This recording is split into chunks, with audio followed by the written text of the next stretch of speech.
Hi everyone, thank you so much for watching our video today.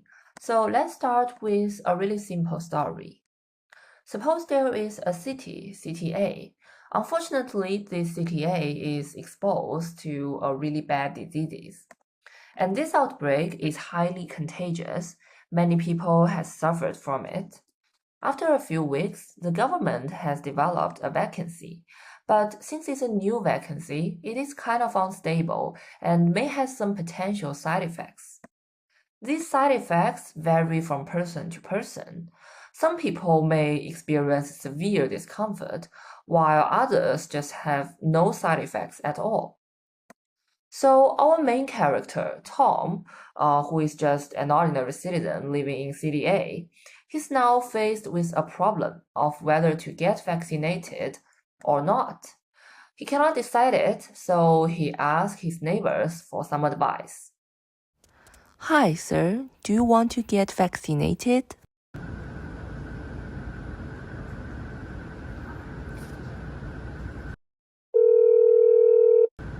Hey Amy, I heard the government has released a new vaccine recently and you have got it.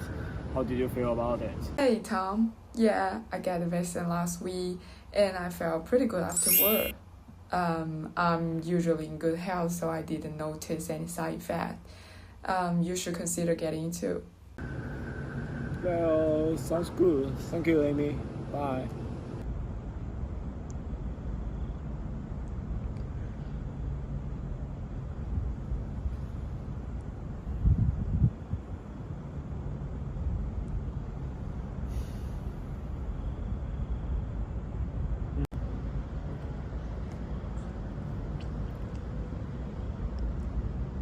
Hey Bella, I have read some bad news on the internet about the new vaccine. Someone said that the new vaccine perhaps has some negative side effects on our health, and I'm really worried about it. I'm now considering whether to take the new vaccine or not. What do you think about it? Actually, Tom, I haven't had the vaccine yet. I've always had some issues with my health, and I think the vaccine I had before really caused me some problems. And I also read a lot of negative reports about the side effects online. I don't think it's a good idea for either of us.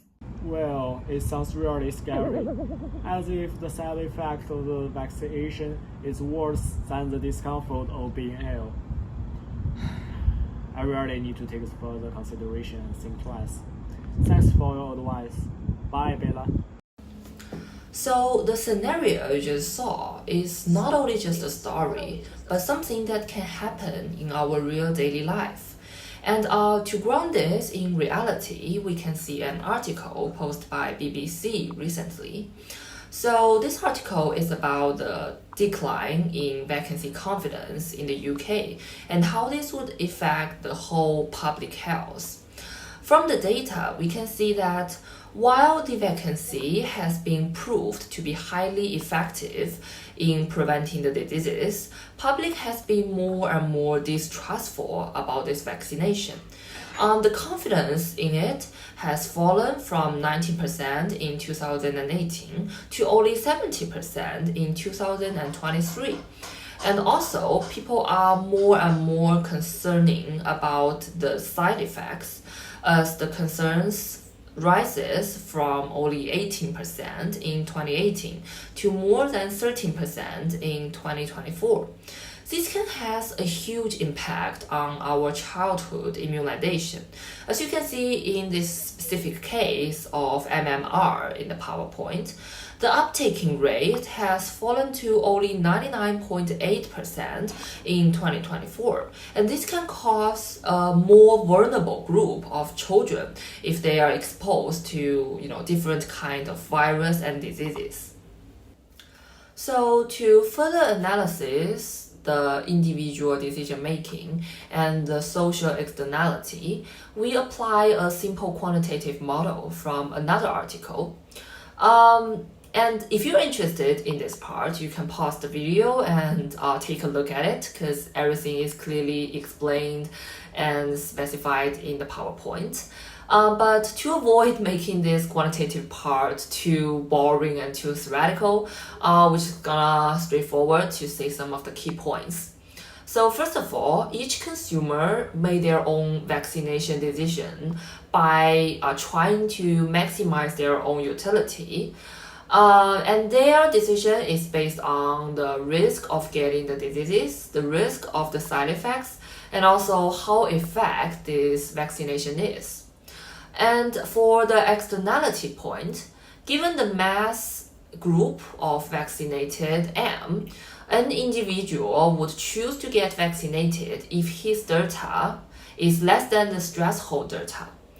Also, as you can see in the equation, if M is bigger, means that more people are getting vaccinated, the probability of an individual getting infected is less. So basically, he or she would benefit from other people getting vaccinated. So from the news data, we can see that young adults from 18 to 24 years old, this group only have the minimum severe outcomes of COVID-19, but tend to overestimate their delta, which is the maximum risk. And as I just mentioned in the last PowerPoint, if you have a really high delta, you are less likely to get vaccinated. Also, social media can amplify people's concern, as 20% of the parents has reported vaccine concerns on online sources in 2023. So this whole thing is like a feedback loop. If I don't want to get sick, I don't want to get this kind of side effects, I would not trust the vaccine and would not get vaccinated. And as people do this, the M would decrease and the P would increase. P is the probability of getting infected. So it actually makes our worst nightmare into reality. So the BBC case actually states that the policymakers must address not only the biomedical parts of the vacancy, but also the socio-economic and information environment in which individuals make their own vaccination decisions. So to reverse the trends of declining vaccination risks, government and the health authority must work together and implement some policies. For example, these are the actions they can take. For one, they can be more and more transparent by openly communicating everything with the public, including the advantages and disadvantages of a vacancy. This kind of communication would actually win people's trust. Like if you tell me that this vacancy is 100% advantages, I might not trust you.